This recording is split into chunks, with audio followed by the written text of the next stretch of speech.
All right, welcome into another Ice Time Hockey Southwest Media Minutes. I've got the voice of the Golden Knights, Dan Duba, with me. And Dan, first of all, welcome in. Thank you. Good to be with you. You know, it's always great to get in and talk with media people because they see the game from a little different perspective. You know, I mean, you see everything that happens with this team on and off the ice, and when you're watching on the ice, you're watching differently because you're calling the game. So, first of all, give me a little bit of a recap of what it's like to call a game at T-Mobile Arena. Sure. Well, at the very least, I try to see everything on and off the ice, but it's like one of those things, you can never be perfect, but just trying to be perfect is what you're after. It's a Vince Lombardi line somewhere right in there, right? So I like to think that I can see everything, but especially in hockey, there are so many things happening at any given moment. As a play-by-play announcer, especially on the radio, there's no way to describe everything or point out every detail that you would like to pass along to your listener.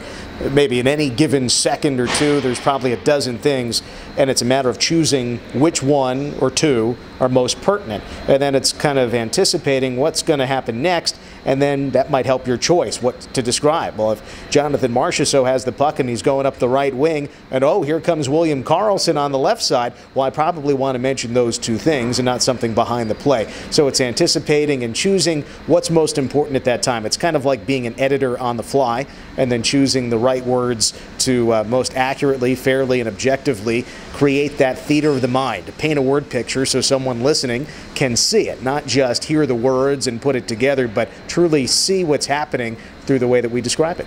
Well, it's funny you mentioned that because you and I have a mutual friend that is visually impaired. Mm-hmm. She listens to you like a diehard. She's been here to watch games. I say Yuki hears hockey because she really does. But tell me what it's like to know that somebody pays that much attention to every word that you say. Yeah, you know, there are so many folks who listen who I never hear from. Right. But when you call a game, you don't think about the 10 people or 100 or 1,000 or maybe 10,000 or 100,000 or a million, who knows. You think about one person. And it's, for me, the old credo from Marty Glickman, consider the listener, about one person. It's me on one end of the microphone and then one listener on the other end, whether it's on the radio in the car or listening on the cell phone app, whatever it might be. It's very much about an intimate personal relationship between me as the broadcaster and the listener. So when you have that in mind, if you try to make it that personal connection, I think it enhances the overall broadcast. Even though it is a broadcast to a lot of people, it, to me, has to be much more personal than that. So it's wonderful to have a fan like Yuki follow along and listen so loyally, but there are a lot of folks who have reached out, and whether it's been here with the Golden Knights or previous stops in my career, and it is remarkable the number of folks who have been in touch with me through the years who are visually impaired. And oftentimes when I think about that one person who to consider, sometimes it's a generic person, but I like to think of sometimes, hey, it's your best buddy and you're sitting at a bar. Sometimes it's your broadcast idol like Mike Emmerich. Right. Sometimes it's a visually impaired fan like Yuki. Sometimes it's your mother. You know, if you can keep all of those people in mind and on occasion think about speaking with them. You're chatting about the game with them and describing it for them, but also keeping at the forefront that whoever that person might be, he or she can't see it. Right. You have to help them see what's happening in the game, and then hoping to not talk over somebody, to give them information that they feel like they don't really know what's going on. But you also don't want to dumb it down so you feel like you're oversimplifying things. It to me, has to be that personal trust, and for a listener to have that trust in me is something that is very important to me.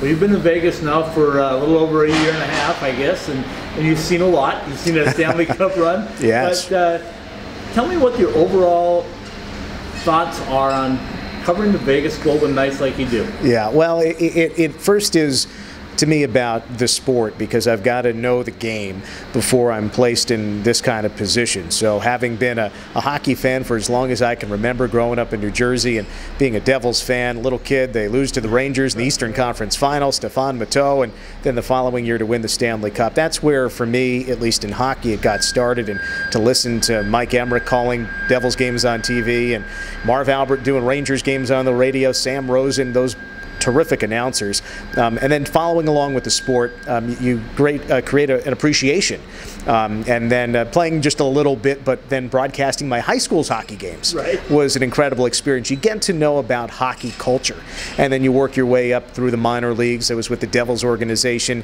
in the ECHL, AA level, the Trenton Devils, and then in the American Hockey League, the Syracuse Crunch, now a Tampa Bay Lightning affiliate, and several other stops. I've done college hockey games, junior hockey games, high school hockey, you name it.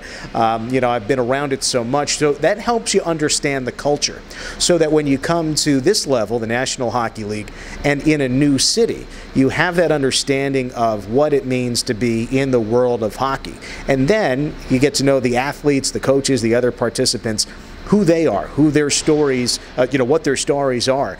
Who are those guys? Right. And then between the individual stories and the hockey culture overall, then you can present that to the local crowd, the fans here in Las Vegas. What was very important for me was understanding this community, because other than visiting a few times, I didn't know a whole lot about Las Vegas. But having the hockey background, following the hockey stories about the people, you know, that put me in a good place to start. But then for me, it was knowing about Las Vegas. One of the first things I had to do was convince myself to say Nevada, because on the East Coast we say Nevada, but it's Nevada. So that was like item number one.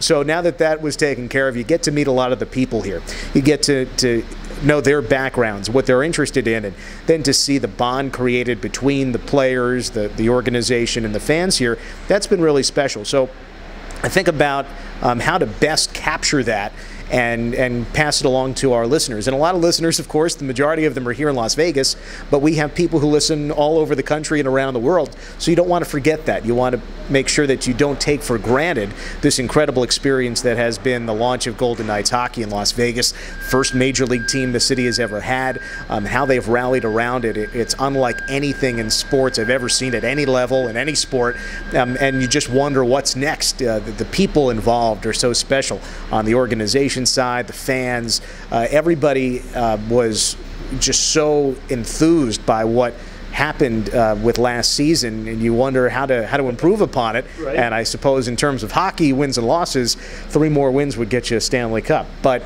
the organization has been very careful to not dwell on the first season, and last year was last year, as great as it was. They've got new stories to make and new memories to make here in year 2.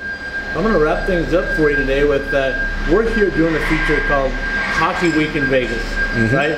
It's a big week this week. We've got the Golden Knights playing a couple of games, including one on Nevada Day on Friday. We have an NCAA game here, which I know has been long awaited with Minnesota and North Dakota. We've got UNLV and Grand Canyon, 2 of the best in the West in ACHA D1 and D2 levels.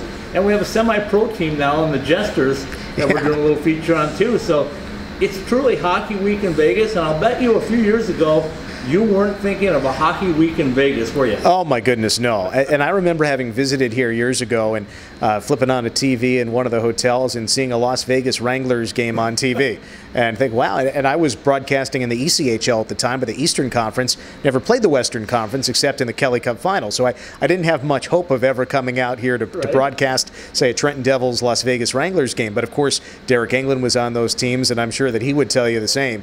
NHL and a hockey week in Las Vegas is something that would be hard to imagine. But I think that what makes this also important, not only the Golden Knights, the college hockey, but it's the youth hockey. Right. And I mentioned a few moments ago, having been a little kid when the Devils got good and Marty Brodeur comes along, Scott Stevens comes over from St. Louis, Kenny Danico, those great players in the mid-'90s that made me a hockey fan. And another guy who was on those Devils teams in the early '90s was Peter Stastny, whose son Paul Stastny is now on the Golden Knights. Yep. Now, Peter had left the Devils before they won the Cup in '95, but I do remember going to South Mountain Arena, where the Devils practiced in West Orange, New Jersey, and seeing the Devils there.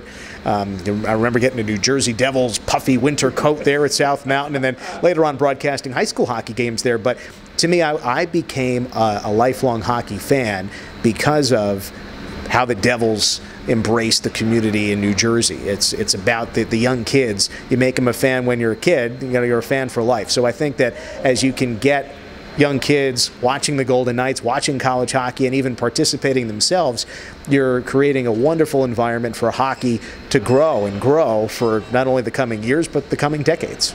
Dan, I appreciate your time. It's always great to see you. It's always great to hear you. Oh, my pleasure. Thanks for stepping in.